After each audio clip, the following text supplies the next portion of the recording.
तो बच्चों, पिछली कक्षा में हमने पढ़ा था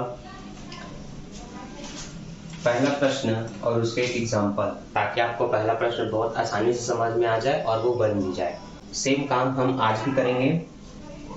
दूसरा प्रश्न है, आलोक, अशोक एवं फर्म आलोक और अशोक एक फर्म में बराबर के साझेदार हैं। उनकी पूंजी है 20,000 रुपए और 16,000 रुपए।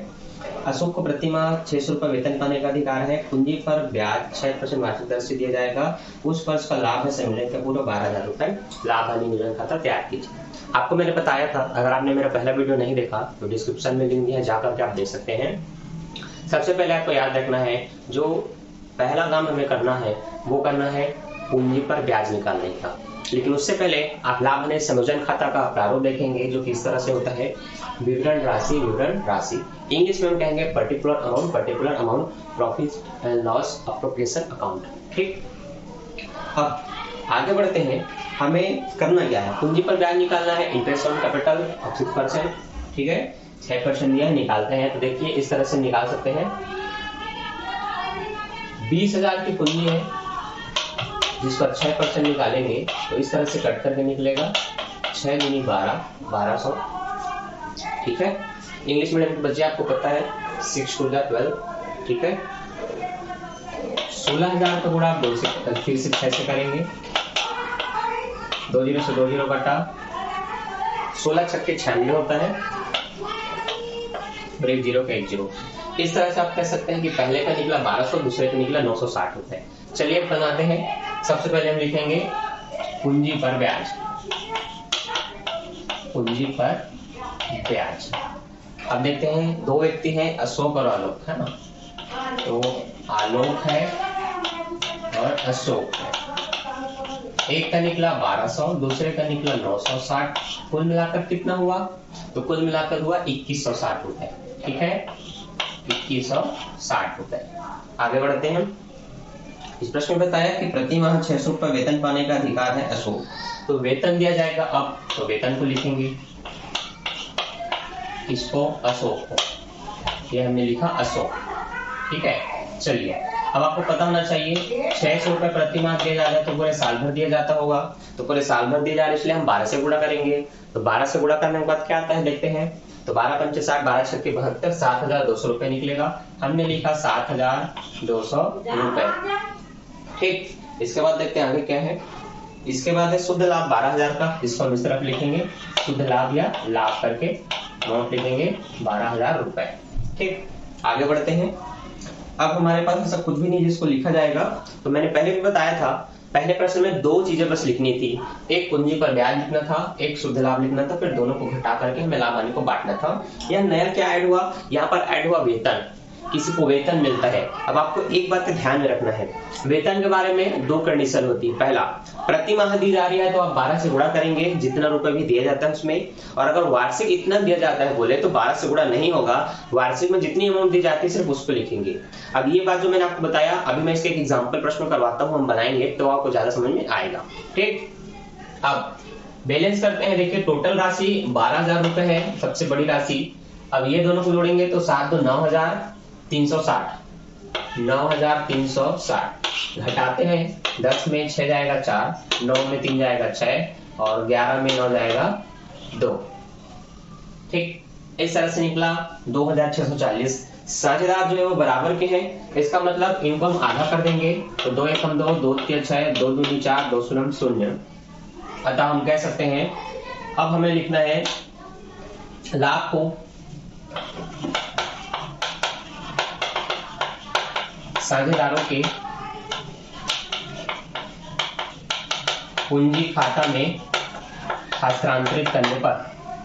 ठीक, अब अशोक को और आलोक को दोनों को कितना मिलेगा 1320।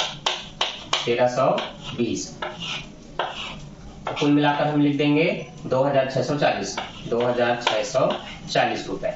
अब आपको पता है जो राशि दोनों में सबसे बड़ी दिख रही है उसी से हम बैलेंस करते हैं। तो हमारा बैलेंस हो जाएगा इस तरह से 12,000 पे, क्योंकि सबसे बड़ी राशि क्या है 12,000 है। तो दोनों पक्षों में आपको क्या लिखना है, राशि वाले कॉलम में अंत में 12,000 रुपए लिखने हैं। तो इस तरह से तो हमारा प्रश्न बनता है। हमारा सबसे पहला काम होता है प्रश्न पकड़ना और पूंजी पर ब्याज देना। लाभ है तो लाभ को लिखना, वेतन मिलना है तो वेतन को लिखना। इसके बाद इनको जोड़ के इसमें घटाना और जो आएगी उस राशि को इनको बांटना, जो कि साझेदार होते हैं पहले के। अब या तो वो अनुपात में बढ़ता है या तो बराबर बढ़ता है, प्रश्न में समान या बराबर बोला गया हो तो। ठीक, अब सेम एक एग्जांपल करता हूं जिसमें मैंने आपको दूसरा नियम बताया था, अगर वेतन वार्षिक हो तो ये कंडीशन नहीं होती कि 12 से गुणा किया जाए। ठीक है, समझते हो उसको इस तरफ। ये कार्य विधि आप नोट कर सकते हैं, ये आपके लिए बहुत इंपॉर्टेंट है। ठीक है, तो इसको नोट करते हुए चलिएगा। तो अगला प्रश्न मैं बताता हूं। ठीक है, अब ये एक एग्जांपल है तो मैं शॉर्ट में लिखता हूं, आपको याद रखना है। ठीक, एग्जांपल है, मान लेते हैं हमारे में जो साझेदार है वो ए बी है। ठीक, जिनकी पूंजी है 10,000 रुपए और 8,000 रुपए। ठीक, यहां पर पूंजी पर ब्याज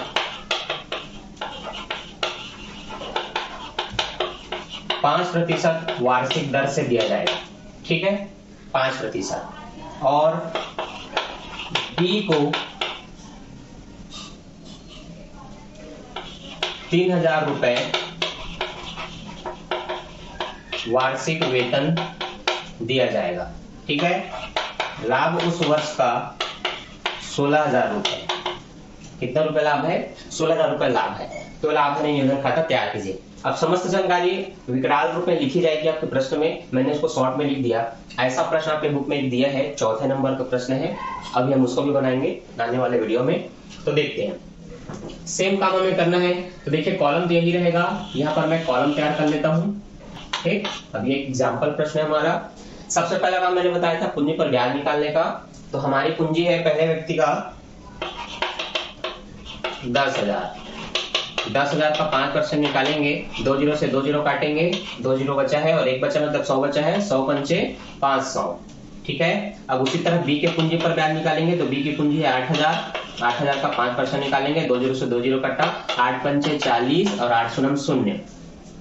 इस तरह से उनकी दोनों की पूंजी पर ब्याज निकला 500 900। हम लिखेंगे पूंजी पर ब्याज, पूंजी पर ब्याज। एक ए है और एक बी है, एक का 500 निकला, एक का 400 निकला। टोटल हम लिखेंगे 900 रुपए। ठीक, समझ आ रहा है आपको? आगे बढ़ते हैं। अब बोला है बी को वेतन दिया जाएगा पर वार्षिक वेतन। जब वार्षिक बोले, प्रति माह नहीं बोले, तो वार्षिक बोले तब आपको ध्यान रखना है वेतन आपको लिखना है इस तरह से। जिसको मिलेगा उसका नाम आप ब्रैकेट में लिखेंगे और वार्षिक होने के कारण जो अमाउंट बताया जाएगा उसको डायरेक्ट लिखेंगे बिना 12 से गुणा किए। बस यही एक कॉन्सेप्ट था जो कि आपको कंफ्यूज कर सकते, इसलिए मैंने बता दिया। अब आप कंफ्यूज नहीं होंगे। लाभ को हम लाभ साइड में लिखेंगे समाकलन पक्ष में, जो कि 16,000 रुपए। ये हमने लिख लिया 16,000 रुपए का लाभ। अब हमारा काम बस इतना है, 16,000 में इन दोनों को घटाना है, फिर बांट देना है लाभ हानि को जो आएगा। तो 16,000 में अगर मैं 3,900 को घटाता हूँ, मुखाग्र बता देता हूँ, 16,000 में 3,000 गया, 13,000 बचेगा। 13,000 में 900 गया तो 12,100 बचेगा। कितना बचेगा? 12,100। उस 12,100 को ये अपने अनुपात में बांटेंगे। अच्छा, समान अनुपात है, मतलब ये भी साझेदार क्या है? समान साझेदार है। तो हम 2 से काटेंगे, तो 2 छक्के 12, 2 शून्य 0, तब 2 पंचे 10, 2 शून्य 0। ये भाग कई बच्चों को आता नहीं है, तो अगर आपको नहीं आता तो आप कमेंट करके बताएं, मैं आपको क्लियर बताऊंगा। ठीक है, आगे बढ़ते हैं। हम लिखेंगे लाभ को साझेदारों के पूंजी खाता में हस्तांतरित करने पर। ठीक है, अब किसको किसको होगा भाई? ए और बी को होगा, दोनों को कितना होगा? 6,050 होगा, 6,050 होगा। कुल मिलाकर कितना होगा? 12,100 हुआ। अब आपको पता है ज्यादा राशि दोनों तरफ 16,000 है, तो 16,000 से दोनों पक्षों को बैलेंस करेंगे, मतलब बराबर करेंगे। ये रहा हमारा फाइनल आंसर। आपको पता है प्रश्न बन जाए तो इस तरह से लाइन खींचकर उसको क्लोज कर देते हैं। आगे समझ, आई होप आपको दोनों ही प्रश्न समझ में आ गए होंगे। अब आप एग्जाम्पल के भी प्रश्न बना सकते हैं इस तरह से देख करके और समझ करके। अब जो हमारा अगला टॉपिक है जिसमें वेतन, पूंजी पर ब्याज, कमीशन, यहाँ पर सभी चीजें मिलेंगी जो एक लाभ हानि खाता में होना चाहिए। तो आगे का प्रश्न थोड़ा सा बड़ा है, काम 1-2 स्टेप और बढ़ेगा, लेकिन काम बिल्कुल यही रहेगा। लाइन से लिखेंगे पूंजी पर ब्याज, वेतन, कमीशन, लाभ। ठीक है, तो उस वीडियो को टाइम पर देखना चाहते हैं तो चैनल को सब्सक्राइब करके बेल आइकन ऑन कर लें, ताकि हर वीडियो की नोटिफिकेशन आपको टाइम पर मिल जाए। वीडियो अगर अच्छा लगता है तो अपने दोस्तों के साथ शेयर जरूर करें। मैं मिलता हूं नेक्स्ट वीडियो में, अभी के लिए बाय। Thank for watching.